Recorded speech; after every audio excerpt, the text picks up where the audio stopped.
You're very welcome to another episode of the Scaling Your Business podcast. For this episode, we're staying in Ireland to be joined by Fergal O'Connor, the CEO and founder of Buymedia. Fergal, you're very welcome to the show. Thanks very much, Rian. Delighted to be here. Delighted to have you. Look at this podcast as a series of chapters through your life, challenges, pivotal moments, ups and downs. But let's start right at the beginning. If I've done my research correct, which I hope I have, you grew up in Newbridge in Kildare. That's right. Yep, you have. Excellent. You've gone So you've gone way back. way back. Well, let's stay there for a few minutes and tell me, what was it like growing up? Any favorite memories of growing up in Newbridge and Kildare? Yeah, well, I was actually born in Dublin, and my father for 50 years had a barber shop in Dunleary, on Patrick Street. So I grew up above the barber shop. So that was where the first 3 years of my life were spent, above a barber shop on Patrick Street in Dunleary. And my mother and father were originally from Kildare. My father's from Naas, my mother's from Newbridge. And so they always kind of, I suppose, had the idea that they were going to move back home, to the home county. So when I was I just actually started school in Dunleary. I had started the primary school, and then after the first year of primary school, they just took a notion and said, "Look, we're gonna move back down to Newbridge." So I was there since the age of 4. Any happy or good memories? Loads of them. But like, Jesus, where do you start? We had a great childhood. We started off way out in the country. Where our family home is now is a place called Rosebery in Newbridge. It's just beyond Newbridge College, if anybody knows Newbridge. And when we grew up, where we grew up at the time was what we thought was the middle of the countryside. And the house that we grew up in, which we're still in now today, or my father is still in today, is now surrounded by housing estates. So we had this kind of childhood where we'd be running, you're running through fields and playing hide and seek with I have 2 sisters, and my sisters and my cousins and friends were all around that area. And it was very kind of like idyllic countryside kind of childhood upbringing. But it's amazing now the way that the whole area has changed since. It's now become a built up area. My father's house is like a little oasis in the middle of all these housing estates in Newbridge. I grew up in Ratoath, County Meath, so on the border of Dublin and Meath. Spent most of my life here. I've lived abroad twice, in France and Australia. But I'm renting an apartment on the other side of the village from my parents. I still live relatively close to home, and Yeah. the where I'm renting used to be where I used to pick strawberries as a kid. So Yeah. it's crazy to think that like what It was once is. just a field is now someone's house. Exactly. Before we Yeah. move on from go on. I was just going to say, such as progress. I don't know whether it's progress, but that's the way things go. But yeah, it's very strange even now when I go home to the home place and to just passing all the housing estates, to imagine like when we were kids that we used to be running in those cornfields where all those housing estates are now, just having the crack. But yeah, it's a complete change. As I say, I don't know whether it is progress, but such is life. Probably because we're on the commuter belt, you a little further out, but like it's just cheaper to live out there. You could Exactly. probably buy a decent house for 400,000, whereas you might get a shed Yeah. in Dublin for 400,000. Yeah, Um, exactly. And it's interesting I suppose, from a social aspect of it as well, and even a cultural aspect, because you start to get an intermingling then of like Kildare was always very Kildare when I was growing up there, mhm. but now there's so many, exactly what you've said. It's become a commuter belt, and a lot of when the original boom hit, I suppose, in the middle of 2004, 2005. A lot of the people from Dublin that would have been living kind of on the outskirts, which was kind of maybe the Clondalkin type area, would have sold up their houses because they were getting like crazy money for their houses in those areas, and moved into cheaper housing in Kildare, which were much more substantial residential properties. So you get that real intermingling and intermixing of cultures now. So like, I used to think it was really kind of odd that you'd be going through some housing estates in Newbridge and there'd be a Dublin Kildare match on, and you see nothing but Dublin flags hanging out the windows. I know that Which is feeling. so you do get that kind of, as you say, on those commuter belts. It's a kind of a strange kind of twilight zone of, there's kind of a mixing of identities within the counties that you Mm, wouldn't have normally had before. for sure. And I don't mind too much because my parents are from Kilkenny, so I'm a Kilkenny hurling fan. So, but I Yeah. imagine a lot of Meath people are not quite the happiest when their pubs are taken over by Dubs. sticking with your youth before we move on to all good things business. Mhm. Anyone who you look to, could be a parent, a close relative, a teacher, a friend who you believed had a massive impact or inspired you a lot into developing the person you are today. Mhm. Yeah, I'd say definitely parents. As mentioned there earlier on, my dad was, I suppose, an entrepreneur. He was a barber. He set up. He worked as a barber as an apprentice as a young man, and quite quickly decided that he wanted to set up his own business, and got set up a barber shop in Dunleary and Patrick Street, and had been up until COVID. He's 82 years of age now, and Wow. and up until COVID, the only thing that closed the shop was COVID. He had been working right up to March of 2020 or whatever, 2019 or whatever year it was. We had to do the shutdown, and he had no intention of retiring. No intention. Like we talked to him as a family about saying, would you not maybe consider taking a bit of a break? You're 80 Absolutely. years of age, you've been working for 50 odd years. And he's like, sure, what would I do with myself? So he loved going into the shop. He loved meeting customers. He loved dealing with the public. He was passionate about the job that he did. No kind of, no real ambition to do anything outside. No, he was no Peter Mark of like, I was going to set up a franchise of barber shops or whatever. He was just very happy with what he did. But at the same time, for someone who was quite young, and in the 60s, kind of deciding that he was going to go out on his own was kind of it was a brave move. And, just after getting married, just probably about to start a family, it's quite a brave move to go into your own business. So that would definitely have been one of my inspirations, I suppose. Even subconsciously, like my dad always working and my dad always having his own business, would have definitely been a subconscious thing from my own perspective of how I looked at business, and that you didn't have to be in a job, and you didn't have to be successful. You didn't have to have a good job. You could be successful outside of that sphere. And the other person that played a huge role in my life is my mother as well. My mother's unfortunately passed away a couple of years ago, but she was the rock that held the whole family together. And again, she would have worked for a lot of our lives as kids as well. She was involved in bookies. She was mathematically a genius. Like, she could work out all these accumulators in her head, just off the top of her head by working out a few figures.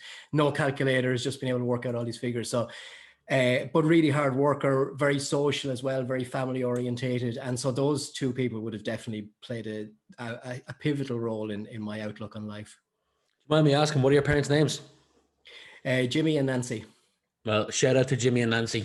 Um, uh, Marketing is something that you studied at DIT, is what it was called when myself and yourself went there. Yeah. Where did the interest in that come from? To be honest, when I was doing my leaving cert, I didn't know what I wanted to do. I had gone through a whole load of different. I hadn't a clue, and my eldest son now is going through that same. He's just finished his leaving cert, and he's very focused. He knew exactly what he wanted to do going into college. But I was coming out of college and I was going, okay, I kind of like my dad's involved in business.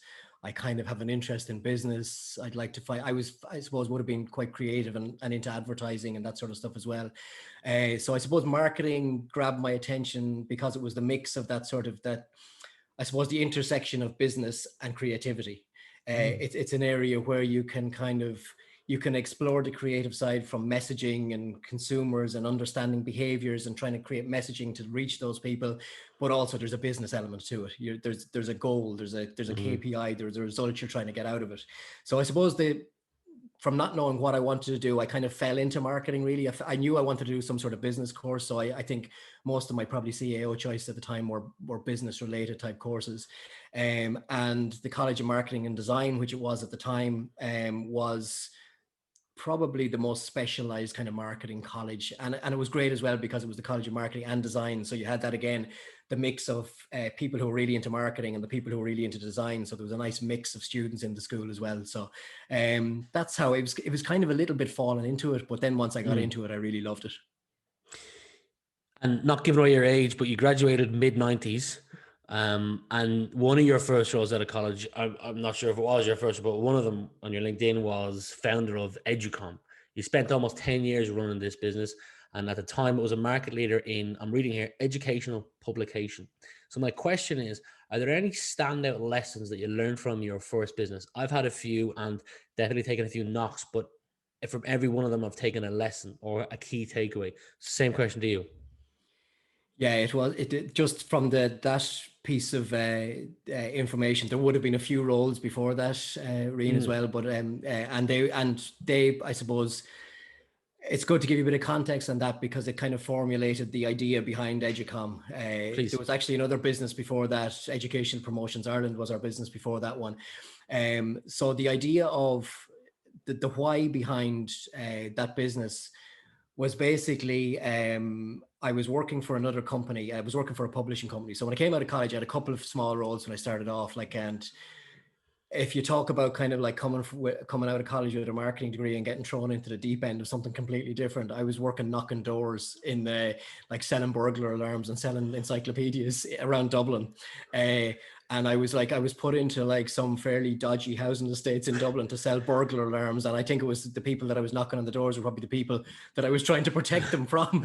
But so I had a few of those kind of ropey jobs coming out of college. So when I came out of college, it was like, we were slap bang in the middle of a really deep recession. And I'd say the majority of my class left the country, and very few people stayed around. And so, you know, now it probably sounds really weird for people now coming out of college because they have such choices and they have so many jobs or roles or titles that they could go into, and marketing has become such a diverse area. But at the time it was like you either got a job as a marketing manager or you probably got into a sales role. And there was nothing in marketing at the time. There was no marketing jobs available in the country. So I instantly fell into the sales side of marketing. So again, the only things available were these really rubbishy jobs like knocking on doors trying to sell people stuff. But it was a huge learning as well, you know, like from coming out of college with a sense of like the concepts of marketing, right? And then you're suddenly knocking on a door in a housing estate in Dublin and you're trying to sell them a burglar alarm. It's like, holy Jesus, like from one extreme to the other. So, but it was a huge learning as well because you become brave and you understand how to talk to people. You understand what sort of messaging does resonate with people when you're talking to them in a very personal environment in their own homes. And out of that, so from those two ropey ones, I got a job with an advertising company called Keelan on Eden Quay in Dublin. And again, basically the role was it was hard-nosed selling. It was like we were 2 or 3 of us stuck in a room every day, 7.5 hours a day, making 150 phone calls on a phone to businesses all around the country, trying to get them to buy advertising in which were basically educational books. They were like at the time it was the VEC, it's now the Educational Training Board, but there were VEC journals, VEC diaries, and we would distribute them to schools free of charge. And then the company made money by basically selling advertising in those journals and in those booklets. So that's the long way of telling you about Educom, because Educom came out of that experience of working in that company. And did you get a Medal of Honor before you started Educom for the 3-4 years of just hard work you went through? No, unfortunately not. No, I was a year and a half with Keelan, and I was the longest serving member of staff after a year and a half. It was literally people would come in the door, you'd say hello to them, and they wouldn't come back the next day. It was really tough. But out of it again, huge learnings. You know, that length of time of there, you learn to hone your pitch, you learn to hone your scripts. You understand kind of the buying behaviors of people. You understand why people buy things. You understand the different things that the hot buttons that make people interested and not interested. You understand how to get past gatekeepers on the door because you needed to talk to decision makers. All of those things were huge learnings that you never got from marketing in college. So then what happened was a mate of mine, just purely coincidentally joined a mate of mine from Newbridge, joined the same company in Dublin. And I didn't know he was starting. He didn't know I worked there. And the two of us ended up sharing an office for about 6 months. And we were doing that selling on the phone, trying to sell advertising. And after about 6 months, the two of us just said to each other, you know, this isn't exactly rocket science. We could do this ourselves. And so we went off, and that's what we did. We went and we contacted a load of schools around Dublin. We got contracts from the educational boards. We started to produce some of the yearbooks and the diaries for the schools, and the exact same model. We were selling advertising to fund the production of the journals. And so you asked me, and again, to answer your question, the learnings from that, I would say, were definitely at the time we didn't bring in enough people into the team. We tried to do everything ourselves. So we were doing all the accounts, we were doing all the selling, we were doing all the marketing, we were doing all the collection of the money, we were selling, we were business development, we were everything in the business. And we just stayed as a small team. And my learning from that business was that you need to bring more people into the business, that you need to surround yourself with more good people, because the business, while it grew, it was never going to grow at the scale that we had the ambition for it to grow at, because we didn't bring in enough people into the team. So that would have been, I say, my key learning from Educom, would have been, you need a team, you need a good team of people around you to grow a business. Was there ever, and you can avoid this question if you want to, any stress or burnout with that, having taken on multiple roles for over a decade of that business and not bringing in the people to scale it? Yeah, I wouldn't say burnout.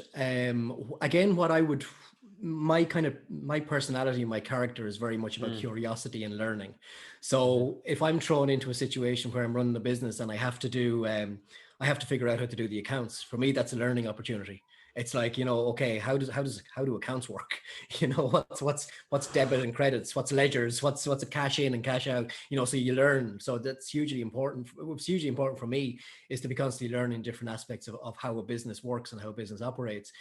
It's the same thing like that. A lot of people would be, I suppose, have a bit of cold feet around the selling aspect of a business. So, I just hire a salesperson. I'll get a salesperson and they'll do that bit, because Jesus, how could you be cold calling, and how could you be like approaching businesses to try and sell to them? Again, that for me was a learning opportunity. I hated it. When I went into those businesses first, I hated doing that. I hated having to pick up the phone and ring people, but you just get used to it and you learn from it. And so for me, it was never burnout. It was more of I'm a bit of a sponge. So I take everything in, and I go, okay, I understand now that bit. I know, and I also understand I'm not very good at that bit. So I should have other people that are doing it. But in the circumstances that you're in when you're running a small business, you sometimes have to do everything. So yes, you could get 100% you can get burnout. And it was more probably burnout around the sales side of things, because that would have been the constant grind. It would have been, constantly calls, meetings every day to try and grow the business. And that's where you sometimes felt, or certainly where I felt, the stress and the burnout around that. But definitely not about doing the other aspects. That was almost sometimes like a relief.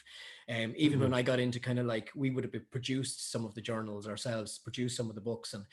And so I realized that if I went to a printer with the design already done, I saved myself a few €100 on each publication that we were doing.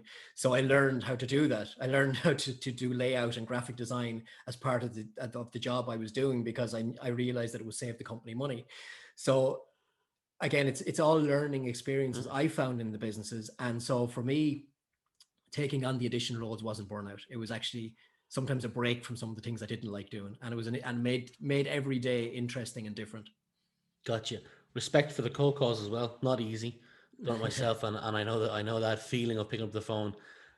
After that business, you went on to become commercial manager at Golden Egg Productions for 3 years, advertising executive at News Talk for 9 months, sales manager, male advertiser, 5 years, head of sales for Irish TV, a couple of other roles, and then Buymedia. Before we move on, it probably makes sense for you to take 30 to 60 seconds to explain to the audience what is Buymedia.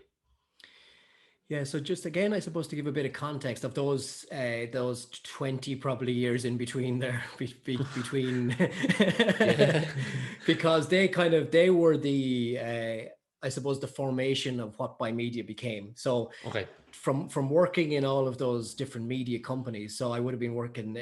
I worked in magazines, I worked in TV, I worked in radio, I worked in most recently then in social media companies and digital advertising companies. And throughout that whole period of time, again, from my kind of character of always learning and always taking stuff in like a sponge, I was learning, okay, well, what works well in radio, and what doesn't work so well in radio, what works well in print and what doesn't work well in print, what's effective in out of home advertising, and what's effective in social media advertising.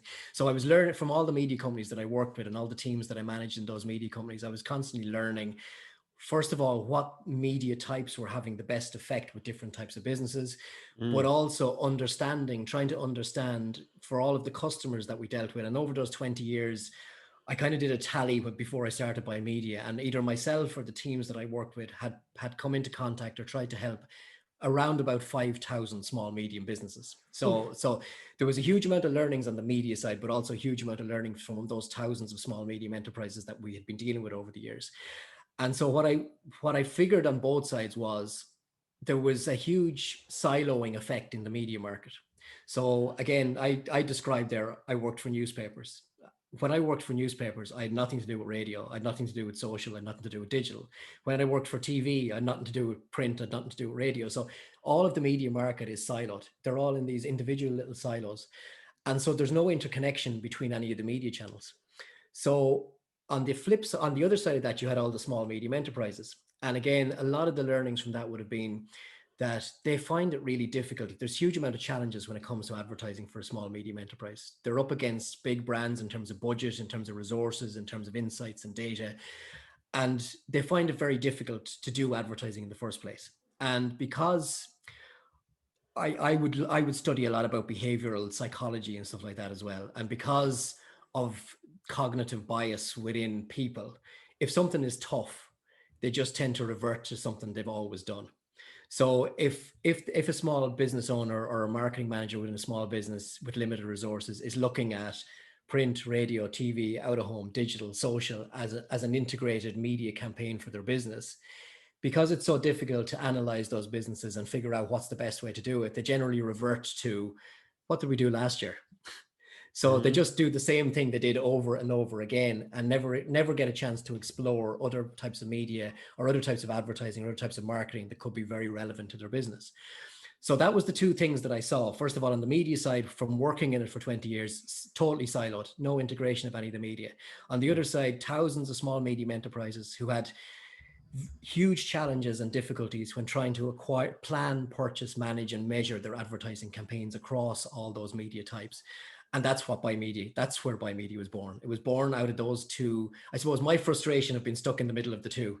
I couldn't help the small medium enterprises properly because I was working for an individual media company. So if I'm going into an advertiser or a business and I'm working for a radio station, I'm just going to sell them radio because that's what I'm there to do. That's my job. But as an advisor, and again, I would be almost biting my tongue talking to some small, medium businesses when I'd be working for, say, a radio station, thinking, print or social combined with this campaign would be really more effective for this business.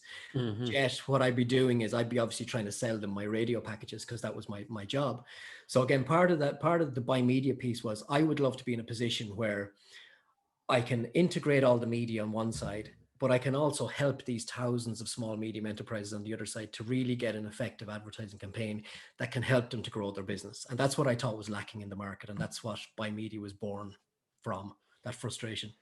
Smart. Data-driven advertising or data-driven advertising is something that you speak about regularly. It's said that it's like finding your way on a map. Micro moments in the customer journey is something you've quoted, like Google have quoted. But interestingly, you shared a study from top marketers when they were asked to rank, and I'm reading my screen here in case you see me looking down. They were asked to rank performance over different methods or over different mediums, right? Platforms. And the evidence had shown that rank number 1, 2, 3, 4, and 5. 1 was TV, then radio, newspapers, magazines, out of home, direct mail, then social media. So social media is number 7, and there's more. But when advertisers were asked their opinion, TV, online video, social media, cinema, radio, online media and social media had jumped right to number 2 and 3. But on the evidence, online media wasn't even in the top 7 and social media was number 7. So my question to you is, how useful can data like this be to a company when wanting to target their ICP, ideal customer profile? Yeah. That's the report you quoted there from a company called Ubiquity. And Ubiquity are probably one of the most insightful kind of market research, media research companies in the world. And they did that report. I think that report is from about 2 years ago. And it wasn't just advertisers, but it was like the top marketing managers within big brands that they interviewed as well. So it wasn't just kind of like, oh, well, these were maybe small, medium enterprise who don't really know much about advertising. It was actually marketers that were spending tens and tens of millions of euros and pounds on advertising campaigns every year. and their opinion about where they should be placing their advertising was completely wrong. And their opinions about the cost and what was the most cost-effective advertising was completely wrong. And again, I mentioned it earlier on, a phrase called cognitive bias, and it's something that we've really researched over the last number of years as well. There's a guy called Daniel Kahneman, and he won a Nobel Prize for in economics, actually, but it was for behavioral cognitive biases around the general population and how they decide to do things, and how they decide to purchase things, and what influences their decision making, and all the biases that can creep into people's heads when they've either heard a piece of news that is instantly in their head, so therefore that piece of news kind of influences their next piece of decision making. If they've got evidence in their own past of things that have happened, how that evidence influences their decision making in the future, so future decision makings are automatically biased by their past experiences. So we've researched a huge amount into this area, and that piece of research there was kind of almost like this was the evidence that all of that research that we were doing proved. And it is that we ourselves as human beings have these cognitive biases that we let influence our future decision making. So if let's say I've done advertising 2 years ago and I got a really bad result from newspapers and a really good result from social media, the next time I come to do advertising, without looking into any data, without looking into any research, I'll automatically do that because that's my past experience. But what those advertisers sometimes don't take into account is that things have moved, things have shifted, things have changed. Consumers' behaviors are different now than they were 2 years ago when you did it before. It's a constantly shifting environment and a constantly moving environment. And so again, to answer the question is why is data so important for that, is because you have to analyze at every point in time where your customer is, where the media market is, and how the two of them match up together. Because there's no point in taking your own cognitive biases and your own opinions. And we even say it ourselves internally, we have to rethink our own opinions every day, because we are probably the worst people to ask about advertising from an opinion point of view, because we've done so many campaigns. And so therefore we have opinions on thousands of campaigns. So what we have to do is we have to park that and say, okay, let's look at the data. What's the data telling us today? Where is this audience today? If this advertiser or business is trying to target a particular, as you say, ideal customer profile, where are they consuming media today, this week? Are they listening to more radio than they are watching TV? Are they more on Facebook than they are on Twitter? So where is the data telling us that this customer is, and then make our decisions based on that.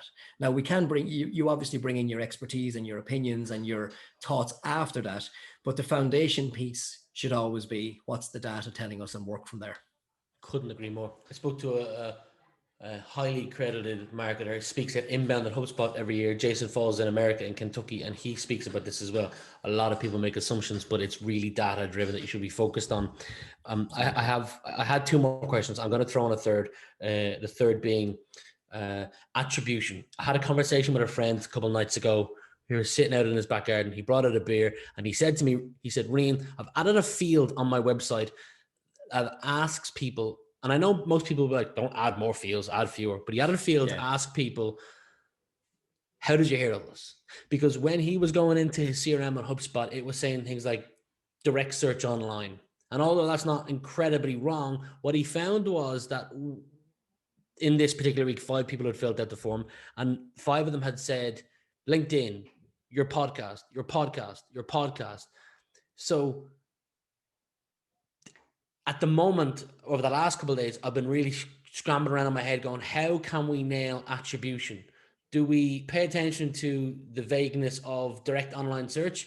Or how can we be more specific with, like, if he had just paid attention to her CRM and got all the data for the next year, 5 a week, he sees online search. Does that mean he pumps more into AdWords? But he would have never known that 65% of his customers come from his podcast. So I don't know if you have any thoughts on attribution and, how customers can get a better understanding of where the money spent is most effective. Yeah, well, that's our business. That's what we do. That's Excellent. What we do every day. So we have built. So just to give you, I suppose, a bit of context around the platform that we build. So Buymedia, the way I described it, probably sounded a bit like a service. We're not a service. We're actually a software platform. We're an Enterprise Ireland high potential startup business. So we're at the heart of everything we do is technology. So we've built planning tools that are basically based on a lot of that stuff that I've spoken about there. They're based on data. They're based on TGI Kantar insights. They're based on Nielsen research. They're based on 30 years of the Institute of Practitioners of Advertising case studies. So they're based on JNLR, regional radio, out-of-home research. Stuff. So it's all the stuff that is giving us the specific detail on a week-to-week basis of where that customer is in terms of media consumption and behavior in terms of around purchasing. So we've aggregated all that data, we've codified it, and we've put it into what we call our media planner, which is a business can use to basically find the media types that best suit their ideal customer profile. The next piece then of the tool is a management tool, which the advertisers can then use for scheduling, for sending of ad copy. So it basically is like the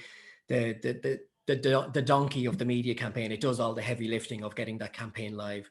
The next piece then is the purchasing piece is in the middle, which is our marketplace. So we have a purchasing marketplace where once the advertiser or the business has the campaign, they then link into our marketplace where it will show them where the most effective media campaigns in terms of cost, reach, number of spots they get, etc., is on our marketplace. So they can buy and purchase the campaigns really efficiently and effectively through our platform as well. And then the final piece, which is the piece that you're alluding to now, is the attribution piece. So how do you then learn from all of that? So how do we learn what's working, what's not working, what campaigns are giving us the best return, what marketing channels are getting us, a lesser return than others, so we can start moving budget away from them and into more effective campaigns. So, but having said that, there's no easy way. There's no easy way to do it. So, and I'll give you it from a couple of perspectives. So if your buddy who's doing the extra field is looking to try and measure attribution, and they're asking people, how did you hear of us, or how did you come to the site today? I'll give you an example that mightn't be related to his particular business, but it's an example that I would have been given hundreds of times over the years working in advertising for media companies. So the biggest driver of sales within our business, and this is the story that would be told to me, is word of mouth, right? And that's true. Word of mouth is a huge driver of business. So why should I advertise? How do I know that the advertising that I'm doing with you is working? Because it seems to be, when I ask people, how did they hear about my business? They said, oh, my brother told me that I should come into you, or whatever it might be. So the question I then ask them is, well, where did that guy's brother hear about your business? So where did the word of mouth come from in the first place? Is that person a customer of yours, or could it be possible that, look, they were reading a newspaper, a magazine, listening to a radio station, scrolling through their social media feed, they saw something about your business, they knew that they didn't need it, but they knew that their brother needed it. And so they said it to their brother, do you know what, there's a business there in town that is doing exactly what you're looking for. And then that person contacts the business, whether it be through their website, through a phone call, drops into the shop, whatever it might be. And they are asked the question, as the business should try and do, how did this attribution come about? Where did you hear about me? And the person says, oh, from my brother. So that goes down as a word of mouth, rather than being driven by some sort of advertising or marketing message that the brother had seen or heard or witnessed and then passed it on to somebody else. So it's a really difficult thing to do. So the other side of it I'll give you is from what I've seen in marketing, really well-run marketing businesses that try to define attribution and where it comes from.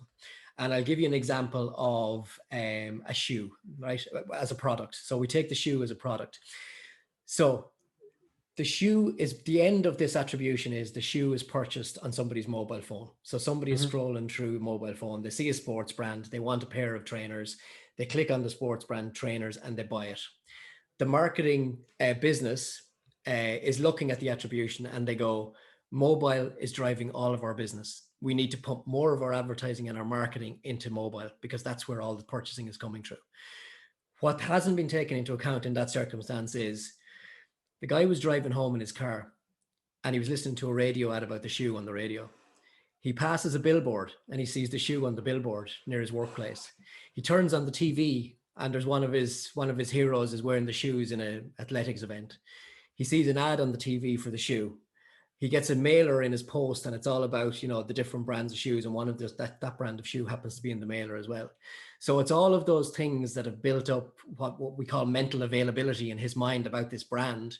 And then when suddenly he's on his mobile phone, he thinks, you know what, I'm going to buy these shoes. But the relationship and the availability and the awareness and the interest and the desire for that shoe has been built up way before that attribution piece. It's been built up in all that other advertising and marketing messages that his brain has consumed over the previous month or weeks or whatever it might be. So the attribution piece, regardless of how you try to do it, whether it's data driven, whether it's by asking people on a website, is really difficult to do. So the way we do it is, and it has to be over time. You can't do it on a like per campaign basis.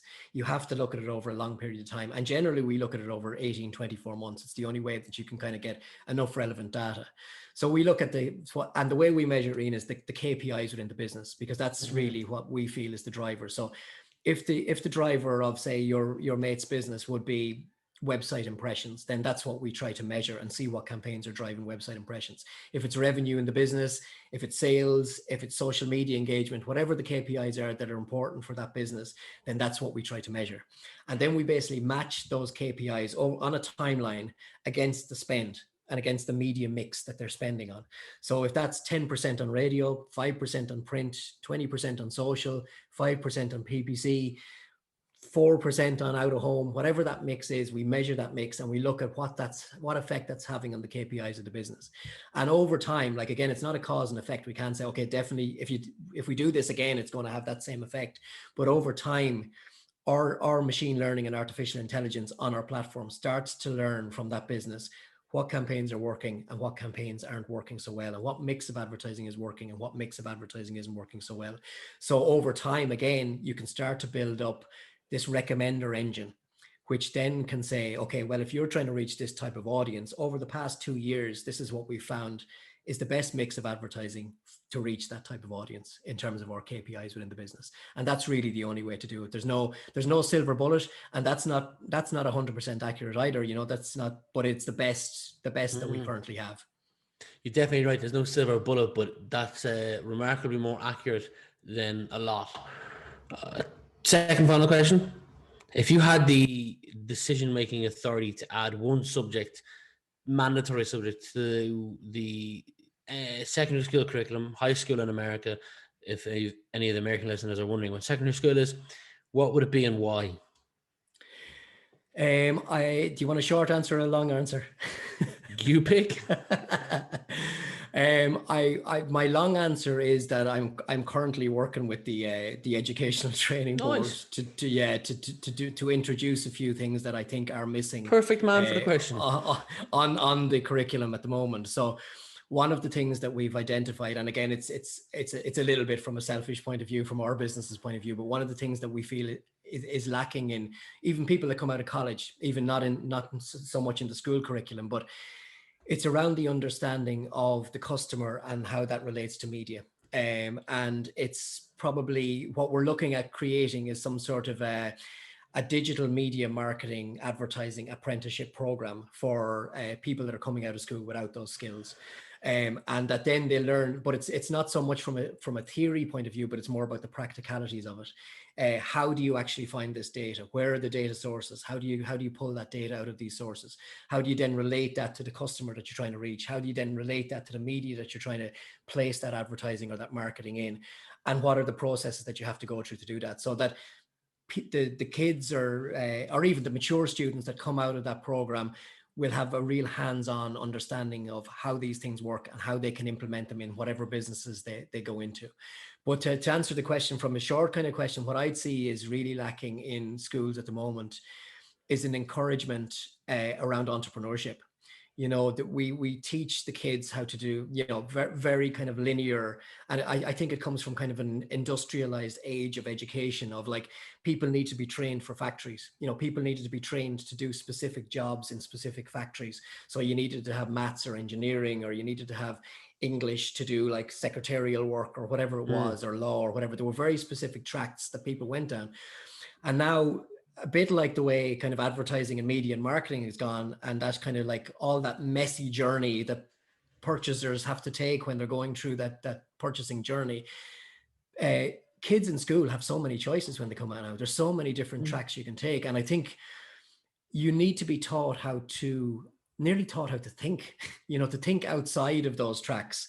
And I think something, it might not be entrepreneurship. It could be something like emotional intelligence. It could be something like lateral thinking or something like that. But they need to be able to think outside of English, Irish, maths, geography, history, those specific subjects. And I think if we had another subject, and if I could add a subject to the curriculum, it would be something around turning students from doers into thinkers, taking them away from that industrialized kind of education system of we're training people to do stuff. I think we need to, again, as a nation, it would be great to have this innovative education system where you're actually creating armies of thinkers that can actually then go and do whatever we need them to do or whatever they want to do themselves, and that it creates that much more of an innovative culture. I think at the moment the education system is too one track and one track mind. And I think whether it's entrepreneurship, lateral thinking, emotional intelligence, all of those things that can kind of bring out that big box, blue sky thinking that we need in this country, and I suppose in the world at the moment. Great answer, and I'm delighted to see that you're trying to put your impact on the world. So that's put a smile on my face. Final question for you, Fergal, is